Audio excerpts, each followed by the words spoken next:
Amir Ouyake, bonjour.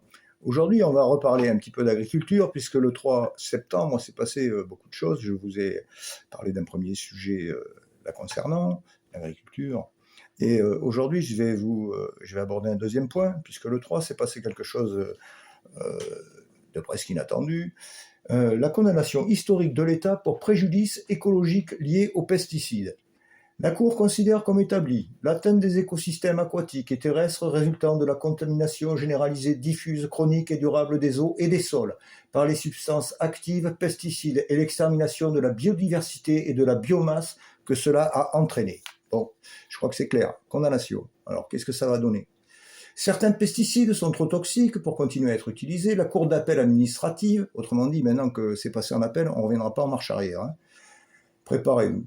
La Cour d'appel administrative de Paris a condamné l'État à revoir ses procédures d'autorisation des pesticides sur le marché, en prenant en compte toutes les données scientifiques disponibles. Une victoire historique pour les ONG requérantes. Dans une décision rendue le mercredi 3 septembre 2025, la Cour administrative d'appel de Paris a jugé que les évaluations des produits pesticides conduites par l'Agence nationale de sécurité sanitaire de l'alimentation, de l'environnement et du travail, l'ANSES, sont lacunaires et ne prennent pas en compte toutes les données scientifiques disponibles. L'ANSES a désormais 2 ans pour rectifier ses évaluations en prenant en compte toutes les données pour réparer un préjudice écologique résultant de l'usage des produits phytopharmaceutiques, notamment envers la santé humaine. Les associations requérantes, Polinis, Notre Affaire à tous, Biodiversité sous nos pieds, Anpertos et l'ASPAS, ont salué une victoire historique. D'abord parce que cette décision reconnaît le préjudice écologique résultant de l'utilisation massive de pesticides en France.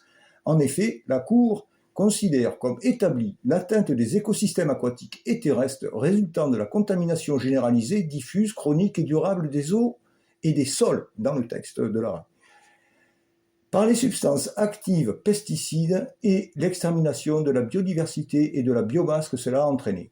Ensuite, la Cour reconnaît que les carences de l'État dans l'évaluation des risques, blablabla, ont nécessairement eu pour effet de contribuer à son aggravation.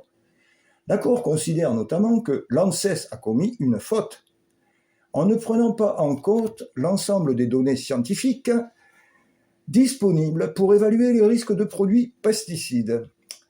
Le nombre de produits concernés reste à déterminer. L'association Génération Future estime qu'il s'élève probablement à plusieurs centaines.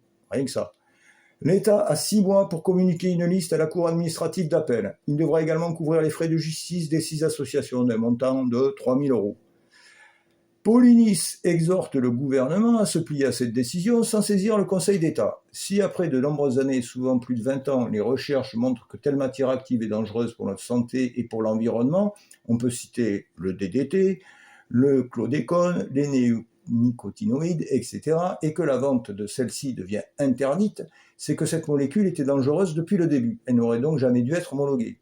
Et quand on est mort, on ne le sait pas, parce qu'il y a quand même des gens qui en sont morts. Et donc pointe l'agronome Philippe Pointreau. Très bien, bon, mais c'est un peu Monsieur Lapalisse. En juillet, le sujet de la pétition contre la loi du plomb a signé par 2,1 millions de personnes. Alors moi je dis aux agriculteurs, faites gaffe, vous n'êtes que 300 000. A montré comment une grande partie de l'opinion publique française fait désormais bien le lien entre pesticides, cancer et disparition de la biodiversité. S'informer avec des médias indépendants et libres est une garantie nécessaire à une société démocratique. Sans doute, puisque moi, j'en ai pas encore entendu parler à la téloche. Bon. Problème. On voit bien qu'il va y avoir des changements, donc il faut s'y préparer. Alors moi, je ne suis pas du tout pour que mes agriculteurs, mes voisins et tout ça se retrouvent dans une panade noire à cause du fait qu'on va leur interdire d'un coup des trucs, des machins, des bidules, et qui vont se retrouver le bec dans l'eau sans être capables de produire voilà, sur un marché qui, de toute façon, pour l'instant, reste mondialisé et contre lequel on ne peut rien. Ce n'est pas la coordination rurale en fermant les frontières qui va changer grand-chose au problème des pesticides, comme vous le voyez, donc il va falloir apprendre à travailler autrement. C'est inévitable. Comment on va faire? Ben écoutez, ça, on en rediscutera. C'est un point qui m'intéresse énormément. J'avais déjà dit à quelques-uns d'entre vous que ça ne coûtait pas si cher de permettre une transition écologique, compte tenu de l'argent qu'on fourgue, qu'on jette carrément par les fenêtres.